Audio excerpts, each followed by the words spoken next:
बिस्मिल्लाहिर्रहमानिर्रहीम। अस्सलामु अलैकुम इक्तिशाफी टिप्स के प्यारे दोस्तों, उम्मीद करते हैं कि आप खैरियत से होंगे। अल्लाह पाक आपको खैर व आफियत से रखे। प्यारे दोस्तों, कुरान और सूरह फातिहा के दरमियान हकीकी ताल्लुक किताब और उसके मुकद्दमे की तरह नहीं है, बल्कि दुआ और जवाब दुआ की तरह है। सूरह फातिहा बंदे की जानिब से एक दुआ है और कुरान पाक उसका जवाब है खुदा की जानिब से। बंदा दुआ करता है कि ऐ परवरदिगार मेरी रहनुमाई फरमा, तो जवाब में परवरदिगार आलम पूरा कुरान उसके सामने रख देता है कि ये है वो हिदायत और रहनुमाई जिसकी तलब तूने मुझसे की थी। इसीलिए मुफस्सिरीन कहते हैं कि पूरे कुरान का खुलासा सूरह फातिहा में है। प्यारे दोस्तों, आज की इस वीडियो में हम आपको तफसील के साथ सूरह फातिहा के बारे में बताने जा रहे हैं कि इस सूरे में अल्लाह तबारक व तआला ने कौन सी खासियत रखी है और अहादीस में उन खवास के बारे में क्या बयान किया गया है। और साथ ही आपको ये भी बताएंगे कि इस सूरत से लोगों ने कैसे अपनी तकदीर के फैसले करवाए और कैसे इस सूरत से आप भी अपनी तकदीर के फैसले करवा सकते हैं। और ये भी बताएंगे कि हजरत अली मुर्तदा रदी अल्लाह ताला अन्हु ने इस सूरत को सुबह के वक्त जब दिन का आगाज होता है उस वक्त पढ़ने के बारे में क्या इरशाद फरमाया है। ये सारी मालूमात हम आज की इसी वीडियो में ही आपको देंगे। इस बारे में जानने के लिए आपसे इल्तिमास है कि वीडियो को आखिर तक लाजमी देखिएगा। हमारे प्यारे दोस्तों, अगर आप हमारे चैनल इक्तिशाफी टिप्स की वीडियो पहली बार देख रहे हैं और अभी तक आपने हमारा चैनल सब्सक्राइब नहीं किया हुआ तो आपसे गुजारिश है कि आप हमारा चैनल जरूर सब्सक्राइब कर लें और साथ ही लगे बेल के बटन को भी प्रेस कर लें ताकि आपके पास फ्यूचर में अपलोड होने वाली हमारी मजीद मालूमाती वीडियोस का नोटिफिकेशन बर वक्त मिलता रहे। प्यारे दोस्तों,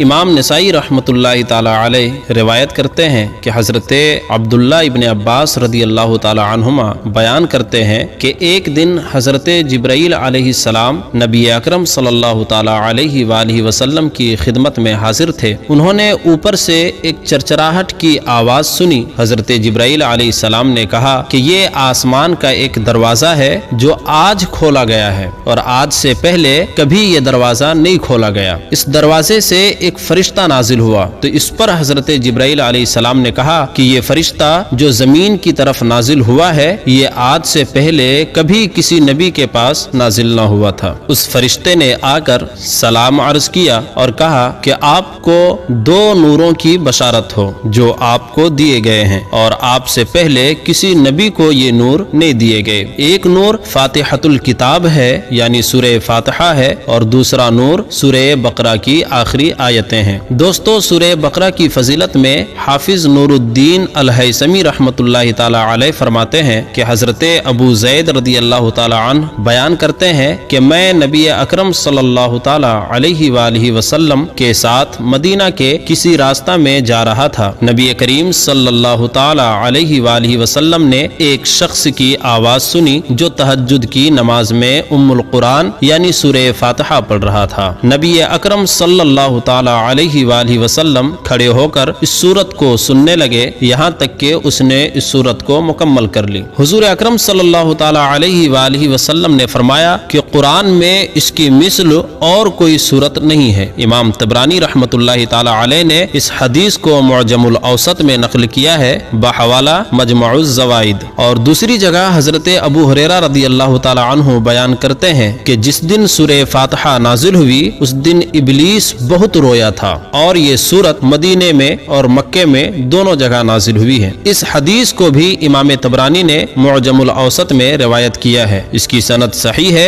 और इसका भी हवाला मजमुउज़ ज़वाइद है। दोस्तों, ये बात हर कोई जानता है कि अल्लाह तबारक व तआला ने इब्लीस को बड़ा इल्म से नवाजा था, लेकिन उसने तकब्बुर किया और इसकी वजह से अल्लाह की नाफरमानी का शिकार हुआ और यूं वो इब्लीस मलऊन हो गया اور اس پر اللہ کی لعنت برستی رہی، اس نے چیلنج کیا کہ وہ اللہ کے بندوں کو ورغلائے گا اور انہیں گمراہ کرے گا۔ اب جبکہ اللہ تبارک و تعالی نے بندوں کو سورہ فاتحہ کی برکات سے مالا مال کیا تو شیطان کو سخت تکلیف ہوئی کہ اب اس کی محنت جو وہ بندوں کو گمراہ کرنے میں کر رہا ہے وہ اس سورت کی برکت سے رائگاں جائے گی۔ اسی وجہ سے جب یہ سورت نازل ہوئی تو شیطان سر پکڑ کر بیٹھ گیا، بلکہ چیخ چیخ کر رونے لگا کہ اب وہ نبی اکرم صلی اللہ تعالی علیہ وآلہ وسلم کی امت کو کیسے بھٹکا سکے گا۔ دوستو یاد رہے کہ دراصل یہ سورت ایک دعا ہے جو اللہ نے خود انسان کو سکھائی ہے۔ جو اس کتاب کی تلاوت شروع کر رہا ہو تو اس سورت کو ابتدا میں رکھنے کا مطلب یہ ہے کہ اگر تم واقعی اس کتاب سے فائدہ اٹھانا چاہتے ہو تو پہلے سارے جہان کے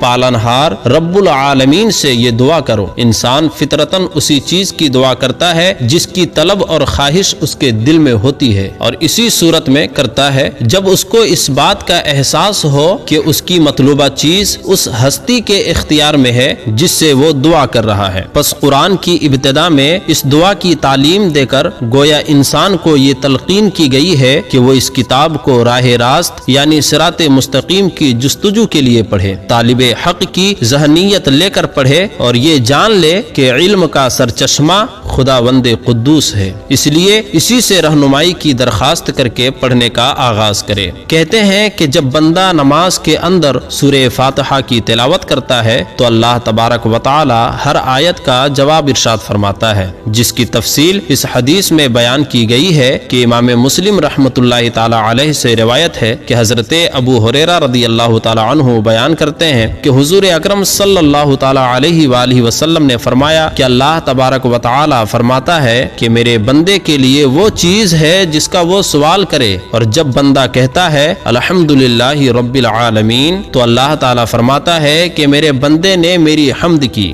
اور جب بندہ کہتا ہے الرحمن الرحیم تو اللہ تعالی فرماتا ہے کہ میرے بندے نے میری ثنا بیان کی ہے، اور جب وہ کہتا ہے مالک یوم الدین تو اللہ تعالی فرماتا ہے کہ میرے بندے نے خود کو میرے سپرد کر دیا، اور جب وہ کہتا ہے ایاک نعبد و ایاک نستعین تو اللہ تعالی فرماتا ہے یہ میرے اور میرے بندے کے درمیان ہے، اور بندے کے لیے وہ ہے جس کا وہ سوال کرے، اور جب وہ کہتا ہے اہدنا الصراط المستقیم صراط الذین انعمت علیہم غیر المغضوب علیہم ولا الضالین تو اللہ تعالیٰ فرماتا ہے یہ میرے بندے کے لیے ہے، اور میرے بندے کے لیے وہی چیز ہے جس کا وہ سوال کرے۔ پیارے دوستو، ایک حدیث میں نبی کریم صلی اللہ تعالی علیہ وآلہ وسلم ارشاد فرماتے ہیں کہ فاتحۃ الکتاب یعنی سورہ فاتحہ میں ہر بیماری کی شفا ہے۔ اسی حدیث کے پیش نظر اکابرین نے ایک وظیفہ پیش کیا ہے جو کہ عام طور پر ہر بیماری کے لیے مجرب ہے اور خصوصاً بخار کے لیے بتلایا گیا ہے۔ یہ وظیفہ آپ نے اس طریقے سے کرنا ہے کہ ایک گلاس پانی لے کر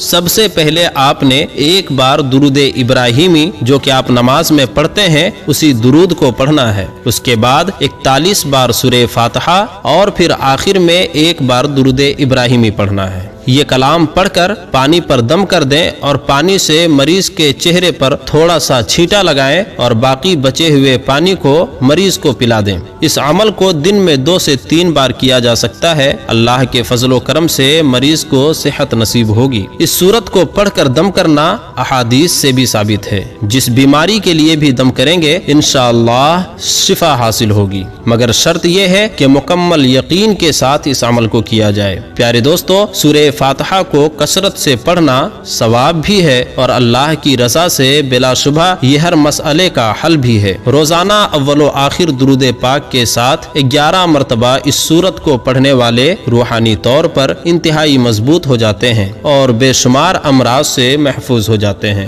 دوستو، آپ نے ملاحظہ فرمایا کہ اس سورت میں کتنی طاقتیں ہیں اور اللہ نے اس میں کتنی برکتیں رکھی ہے۔ اس لیے آپ کو کوئی بھی مسئلہ درپیش ہو، کسی بھی قسم کی حاجت ہو، کوئی بھی بیماری ہو، پریشانی ہو تو اس سورت کو ضرور پڑھا کریں۔ حضرت علی کرمہ اللہ تعالی وجہہ الکریم فرماتے ہیں کہ اگر کسی کو بیماری ہو یا پریشانی ہو تو صبح کے وقت सूरह फातिहा को 20 बार पढ़कर पानी पर दम करके पी लें, इंशाअल्लाह तमाम परेशानियों और बीमारियों से हमेशा के लिए निजात मिल जाएगी। तो इस सूरत का कामिल यकीन के साथ विर्द करें और अल्लाह से अपने मसाइल, अपनी हाजात के बारे में दुआ करें और अपनी मुसीबतों से निजात की तलब करें, अपने गुनाहों से बख्शिश मांगे और अल्लाह की बारगाह में तौबा व इस्तिग़फ़ार करते रहें। अल्लाह से दुआ है कि अल्लाह पाक हमें दीन की समझ नसीब फरमाए और उसके मुताबिक जिंदगी बसर करने की तौफीक अता फरमाए, आमीन। प्यारे दोस्तों, हम ये उम्मीद करते हैं कि आपको हमारी आज की ये वीडियो जरूर पसंद आई होगी। अगर आपको हमारी आज की ये वीडियो पसंद आई है तो हम आपसे इल्तिमास करते हैं कि हमारे चैनल इक्तिशाफी टिप्स को जरूर सब्सक्राइब कर लें और साथ ही लगे बेल के बटन को भी प्रेस कर लें ताकि आपके पास हमारी आने वाली मजीद मालूमाती वीडियोस का नोटिफिकेशन वक्त के साथ मिलता रहे। सब्सक्राइब के साथ साथ हमारी वीडियोस को लाइक भी करें और अपनी कीमती राय का इजहार कमेंट में जरूर करें।